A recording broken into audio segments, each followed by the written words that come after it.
Eileen from Munich wanted to ask you if there was a comparison that could be drawn between when you perform as a musician and when you perform on stage. And given you've just finished performing Jane Eyre, it's probably an interesting time to ask you that. Thank you, Eileen, for your question. I think they're very different, but at the same time, my years on the stage as a singer helped me with my knowledge of a stage, I suppose, and being on stage. The thing is about singing and performing, I'm being me, which I find it actually a lot harder to reveal that. It's easier to reveal somebody else than to reveal yourself.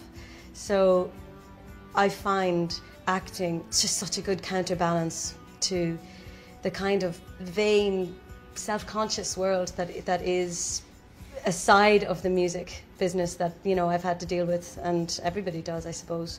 You know, my acting makes me love music, and my music makes me love acting.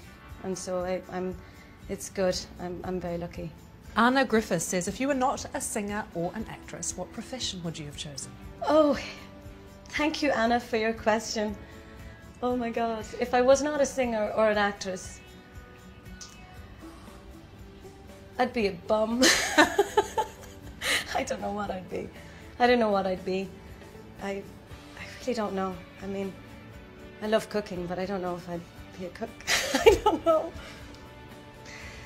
Paula Canales says that she's noticed that some of your lyrics have been inspired by books that you have read, and wants to know if there were only 5 books in your library, what would they be? Oh my God, what a good question. Thank you, Paula, for your question.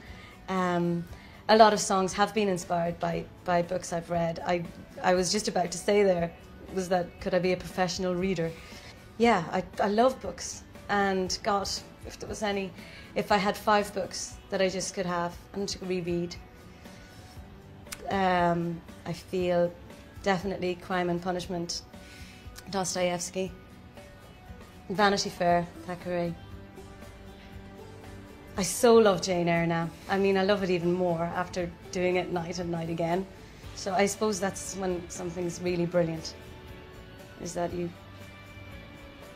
even though you replay it and replay it, it's just so brilliant. Charlotte Bronte, Anna Karenina, Tolstoy.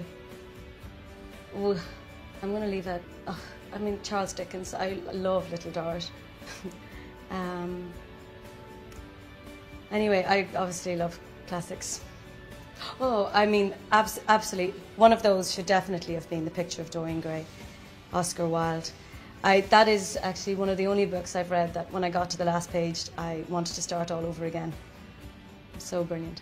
Jonathan Farmer has spent the last 2 years working in Ireland, and he says it certainly has a culture of its own. To what extent do you still feel that your Irish roots influence your music? Thank you, Jonathan, for your question. It's ineffable how that influences me. I mean, that's just there. That's part of who I am. I'm Irish, and I don't even know how it's coming out, but it is. It's just part of me. So I feel it's always there. It's a massive influence. It's where I'm from, and I think when you travel, you appreciate where you're from even more. So I'm very much Irish, and very proud I am. Do you miss performing with your family?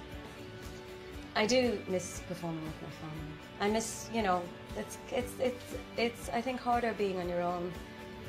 You know, you're more exposed. You can't hide so well, and just the companionship of it. You know, we had great fun doing it, but you know, I don't see it as over. I see, you know, we will do that again, and I try to just live and do the work I want to do, and that is what I'm doing, and right now this is it at the moment, but you know, who knows in the future.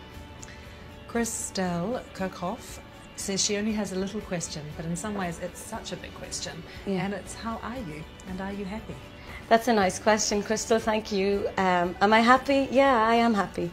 I am happy. I feel fulfilled in what I'm doing, and I think that that's a blessed existence. There's an Indian saying that basically says if you do something as work that you love in your life, then you have a blessed existence, and that's a happy existence. And I feel I am happy.